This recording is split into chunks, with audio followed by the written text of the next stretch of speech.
Buenos días, voy a presentar un caso clínico de un paciente del doctor González.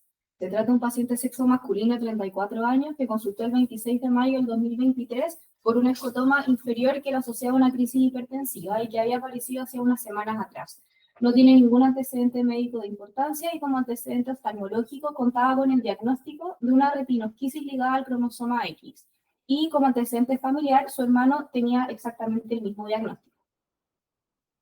En la primera evaluación, su agudeza visual en el ojo derecho era de 0,3 parcial mejor corregida y en el ojo izquierdo movimiento de mano, con presiones intraoculares normales, y en la biomicroscopía destacaba solamente una catarata subcapsular posterior mínima en el derecho y más significativa en el izquierdo. El fondo de ojo mostraba una maculopatía descrita en sol de mar. La retina estaba bien, excepto en la extrema periferia, donde había una esquisis retinal en la periferia en el sector más bien inferior. En el fondo del ojo izquierdo se veía una membrana moderadamente densa que impedía ver detalles del polo posterior. Acá tenemos la retinografía y se pueden ver estos hallazgos. En el caso del ojo izquierdo es difícil ver el polo posterior justamente por esta membrana. Acá se puede ver con mayor aumento de la zona macular. La autofluorescencia que muestra todo este sector hipoautofluorescente en el polo posterior con predominio en la mácula y también en el sector nasal inferior. El OCT mostraba lo siguiente: en el ojo derecho se ve un grosor central de 831 y podemos ver este líquido que se encuentra debajo del epitelio pigmentario, mientras que en el ojo izquierdo se puede ver una importante zona de atrofia a nivel foveal y también perimacular. Acá tenemos distintos cortes que muestran exactamente lo mismo que acabo de describir. Y el paciente reconsultó en septiembre y mostraba esto un escotoma superior del ojo derecho que había aumentado hacía 4 días atrás. La agudeza visual había disminuido a 0,2 parcial, en el ojo izquierdo se mantenía igual el movimiento de mano y se describe una maculopatía en que se apreciaba una lesión discoide a nivel central. Acá vemos de nuevo la retinografía actualizada. La angiografía, acá podemos ver la fase arterial donde vemos que existe no muchas alteraciones, pero sí podemos ver que existe algún grado de mayor hiperfluorescencia en la zona perimacular. Acá vemos la fase arteriovenosa. Y en tiempos más tardíos ya se empieza a ver que existe un punto de hiperfluorescencia que está localizado en la arcada temporal superior. ¿Sí? Acá.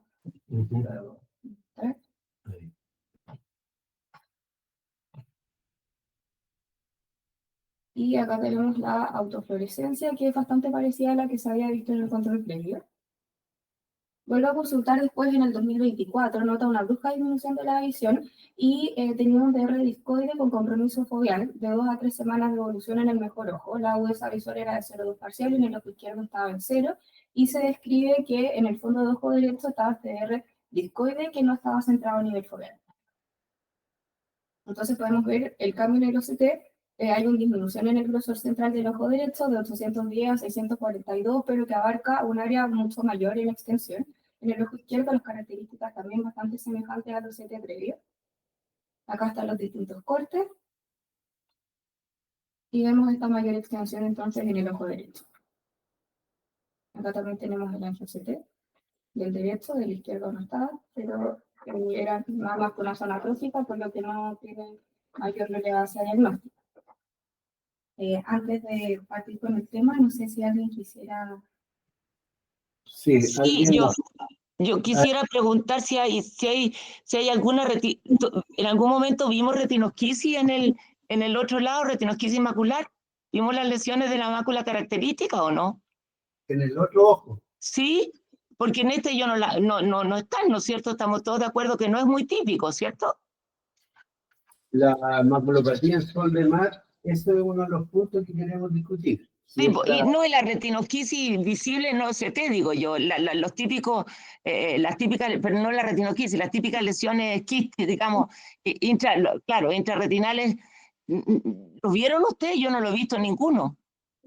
Está descrito, yo no me acuerdo de memoria, pero estaba descrito que tenía una maculopatía en sol de mar. Así pero que no tiene OCT que la compruebe eso, ¿no? A eso voy. de esa época no. De esa época está descrita y tenía un cuadro bastante típico con un hermano afectado. Y Sí, bueno, la colopatía sabemos que se presenta en el 100% de los casos. Ahora yo sí, creo que me refiero a que es raro porque no tiene los hallazgos al OCT en ninguno de los dos ojos. Bueno, sigamos, analicemos y después lo discutimos. es interesante ver esa pregunta que haces tú, porque uno de los puntos a discutir. En este caso, no sé ahí si el aumento del líquido subfoveal puede comprimir de alguna manera y actuar como que estuviera bien.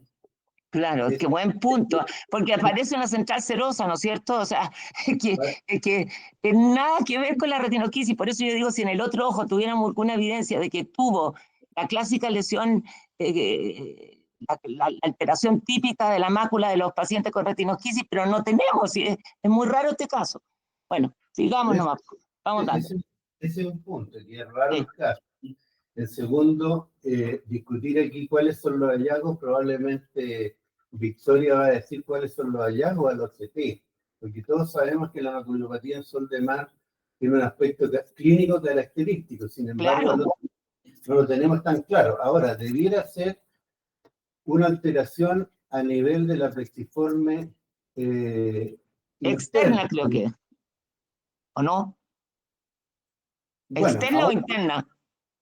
eh, bueno, en la retinosquisis hay una afectación de las células de Miller. Sí, por eso, es como externa, sí. De- claro, y aquí en este caso hay una pequeña área hiporreflectante que podría hablar de eso que había, digamos, porque evidentemente no es típico, y a lo mejor el líquido puede estar presionando ahí. ¿Eh? Claro. A todo esto no tiene ningún tratamiento farmacológico con corticoides, ninguna cuestión rara. No, no está Ya. con ningún tratamiento y ese es el otro punto a discutir. ¿Cuál sería el tratamiento en este caso? Si hay alguna manera o cuál sería la etiopatogenia de este líquido que se juntó en un paciente con retinoquisis. Sí. Y tiene un poquito paquicoroide, pero ya, sigamos viéndolo y lo discutimos al final. Tú, Samir, tú tienes levantada la mano.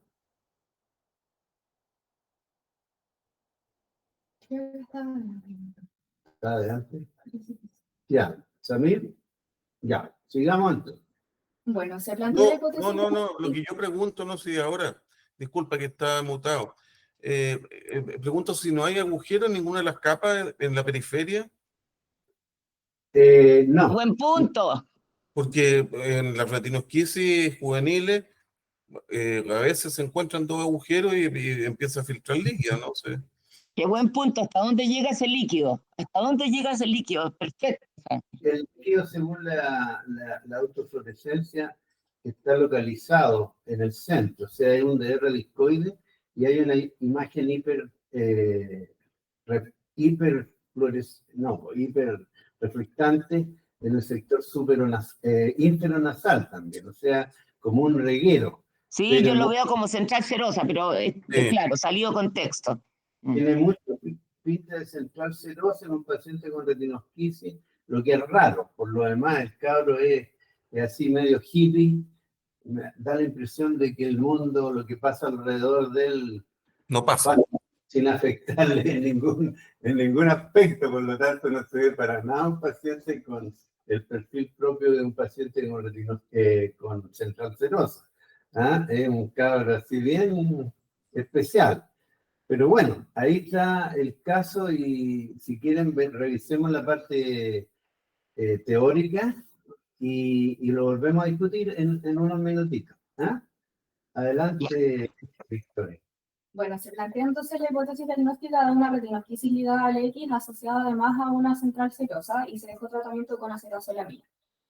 Respecto al tema entonces, la retinoquisis ligada al X es un trastorno vitreoretinal genético que afecta fundamentalmente a hombres y se refiere a una división de la retina neurosensorial, tal como se puede ver en el OCT, ahí se puede ver la característica imagen de una retinoquisis, donde se produce esta separación y estos puentes que pueden afectar tanto la zona foveal como la zona perifoveal también. La causa más común de distrofia macular en hombres jóvenes es la retinoquisis ligada al X y se estima una prevalencia que va de 1 por cada 5.000 y 20.000 pacientes. Suele observarse en hombres por el patrón de herencia ligado al X, y en el caso de las mujeres pudieran verse igualmente afectadas, pero en raras ocasiones, en caso de heredar 2 cromosomas X que estén afectados. En general lo vamos a ver en pacientes que estén en la primera o segunda década de la vida de diferentes formas, y esto va a depender, por supuesto, de la gravedad de la patología.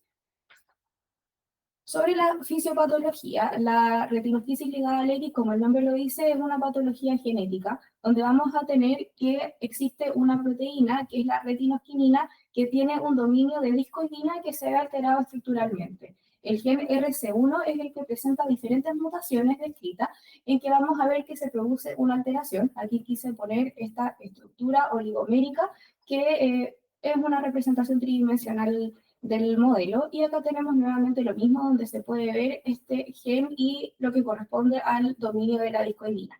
Esta también es la retinoquinina, y podemos ver que existen diferentes puentes que van a generar los enlaces de disulfirina y que van a configurar este modelo octamérico de la proteína en cuestión. Acá se presentan diferentes modelos también que van a mostrar cómo se genera esta proteína de forma anómala y que finalmente va a generar que se produzca una disfunción.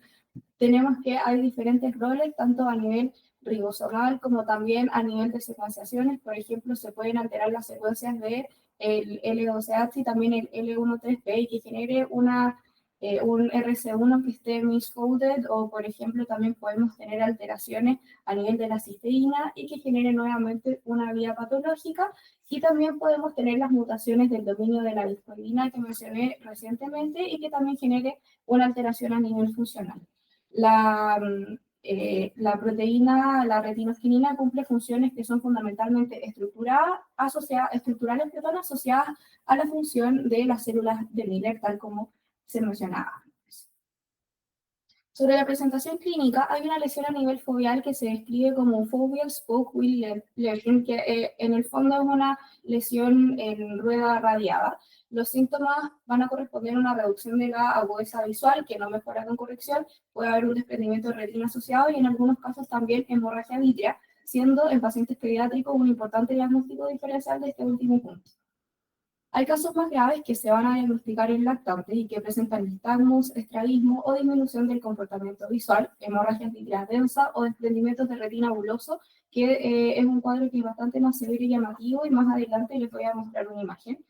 Y también hay casos que son menos graves que se diagnostican en infancias tardías a través de exámenes rutinarios o bien cuando los pacientes consultan por una baja de la visión central. Acá tenemos una imagen macular que es bastante característica, que muestra este patrón con estos pliegues a nivel macular que dan un aspecto radiado. Acá nuevamente lo mismo, y podemos ver que en este caso tenemos una retinoquisis con afectación central, que es lo más frecuente de ver, y acá podemos ver la imagen del OCT característica, que corresponde también al paciente de la imagen A. Tenemos otra imagen que también muestra lo mismo, con una esquisis a nivel foveal, en una esquisis central predominantemente, siendo importante tener presente que en un 50% de los adolescentes se va a ver además también una retinoquisis periférica asociada. Acá hay distintas imágenes y acá podemos ver estos pliegues o más bien velos vítreos, así se describen, y que se ven en algunos pacientes, no todos. En la imagen D podemos ver nuevamente una imagen de una retinoquisis, pero en este caso se ve que es periférica, y en la imagen E vemos una con afectación tanto central como periférica.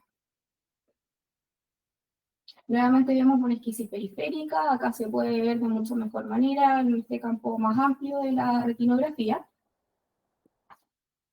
Acá tenemos nuevamente el OCT clásico con afectación no solo foveal, sino que también perifoveal. Y este es un caso de una retinoquisis bulosa, que es lo que mencionaba antes como una presentación más grave de este cuadro clínico. Es un paciente pediátrico que presentaba esta afectación, y acá vemos cómo después de una vitrectomía con tratamiento endoláser y uso de silicona se ve una importante mejoría tiempo después. Nuevamente una imagen característica y el OCT correspondiente que muestra lo ya descrito. El electroretinograma también puede mostrar alteraciones, dado que se trata de una alteración de la neuroretina, y acá podemos ver que la onda A en general se va a ver conservada o se pueden ver mínimas alteraciones, mientras que se va a ver una importante reducción de la amplitud de la onda B. Acá otros casos clínicos, en el caso A se ve una retinoquisis extensa en un paciente pediátrico de 3 meses. Acá vemos una autofluorescencia que muestra este patrón en rueda radiada o spoke to wheel que se ve en un paciente de 1 año de edad. Acá vemos nuevamente un patrón característico de una angiografía donde se ven ciertas zonas de hiperfluorescencia pero no de filtración en un paciente de 21 años. En la imagen D vemos un OCT pre y post tratamiento con dorsolamina. Este es un paciente de 22 años y se puede ver que existe un cambio donde ya no vamos a tener la esquisis a nivel parafoveal, sino que principalmente a nivel foveal, con también una disminución de la altura de la esquisis central. Y acá finalmente también se puede ver un paciente post tratamiento. No encontré asociaciones particulares entre la retinoesquisis ligal X y la condroretinopatía central serosa, pero sí acá se describe un caso clínico asociado a maculopatía exudativa.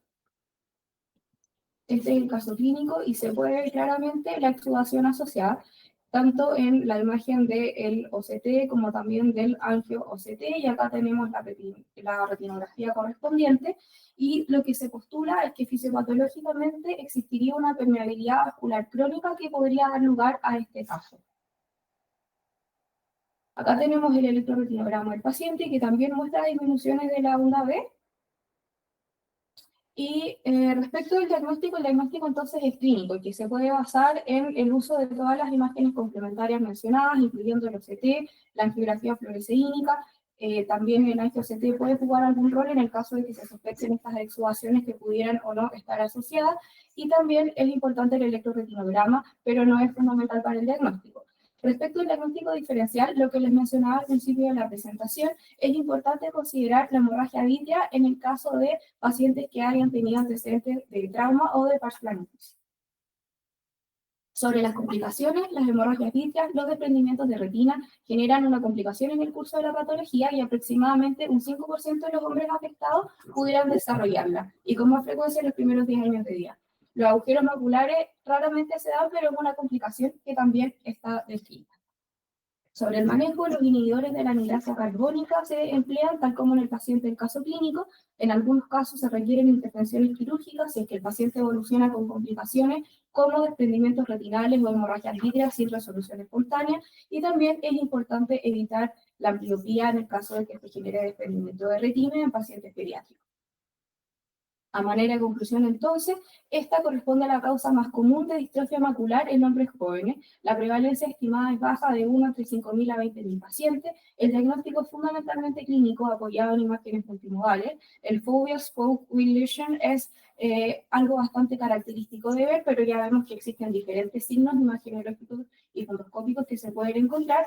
La hemorragia vítrea es un importante diagnóstico diferencial, pero también es una complicación, y hay patrones característicos en cada una de las imágenes mostradas que hay que saber reconocer para poder hacer un pronto diagnóstico y evitar que se desarrollen complicaciones posteriormente. Muchas gracias. Súper buena la presentación, Victoria.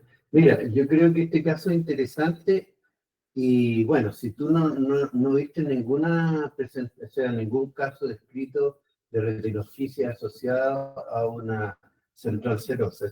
Eso es importante porque podría, digamos, sería bueno hacer una presentación, ¿eh? Porque si no hay nada descrito. Este caso vamos a revisar bien los antecedentes del paciente, porque debe haber un OCT por ahí, y si hay un OCT que confirma la lesión, digamos, sí, el sol de mar de la mácula, sería interesante porque en este caso la presión del líquido subretinal estaría haciendo que desapareciera el patrón característico de la maculopatía de estos casos. En segundo lugar, sería interesante porque si no ha mejorado, y por la fisiopatología no tendría por qué mejorar con acetazolamida, ¿verdad? Probablemente haya que hacerle un puntito de láser al punto de filtración y ver qué pasa. Yo creo que hay varias cosas bien novedosas de este caso que darían para una publicación. No sé qué les parece. Totalmente de acuerdo. Exacto, tenemos ese puntito que es bien sugerente de filtración. Hay que estudiar, hay que hacer paquicoroides y eventualmente podríamos hacerle una indocianina. Y otra cosa, ese caso que presentaste, Viti, tenía un punto filtrante, parece, en esa de la exudación, porque no había una membrana neovascular, ¿no? No, Claro, era algo, pero había algo que filtraba en ese caso que tú presentaste, el único caso escrito en la literatura que dijiste. ¿El caso o la imagen del paciente? No, el caso clínico que presentaste que había una exudación, el único caso que encontraste en la literatura. ¿Y eso? ¿Ves que hay algo ahí que filtra o no? Este está escrito como una membrana neovascular. Ah, ahí está, ya. Esto es una membrana neovascular, ya. Sería distinto en nuestro caso, perfecto. Claro, es que eso es lo que te preguntaba, si había membrana neovascular ahí, ya. O sea, esta fue una membrana neovascular secundaria, ya. Entonces lo nuestro sería distinto porque no hay membrana en la nuestra, eso está clarísimo, ¿cierto? Membrana. Ahora, probablemente lo que sea necesario, o sea, lo que sería muy útil es pedir que le repitan el OCT con un corte pasando por el punto de filtración, para descartar, digamos, que no haya ahí otra cosa. Exacto.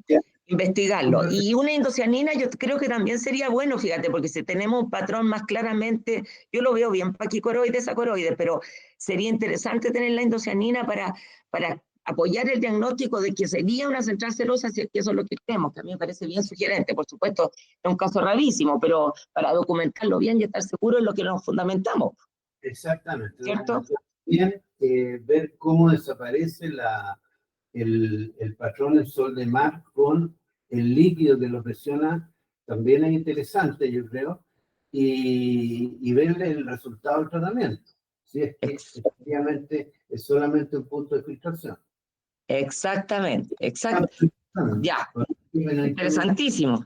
Sí, no, yo lo mismo, yo creo que es súper interesante, yo creo que hay que hacer el láser, como dice el doctor González, esperar que se vaya este líquido, que probablemente se va a ir, tiene toda la cara de una central serosa, y si se va el líquido va a ser muy interesante ver si la esquisis vuelve a aparecer. ¿Vuelve a aparecer o no? Va a ser muy interesante esa parte. Y eso, y bueno, destacar también que tiene una esquisis periférica también importante, inferior, y tal vez eso justifique las molestias que le había tenido en algún momento de escotoma en su campo visual superior, ¿no es cierto? Tal vez fue cuando se empezó a producir un poco esa esquisis.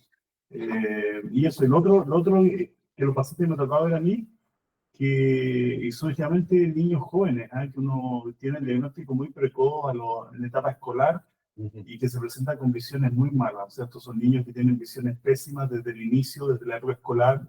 Entonces, me recuerdo algunos casos que estaban todos rondando entre 0,2 y 0,4 de visión, como que no pasaban de eso la gran mayoría.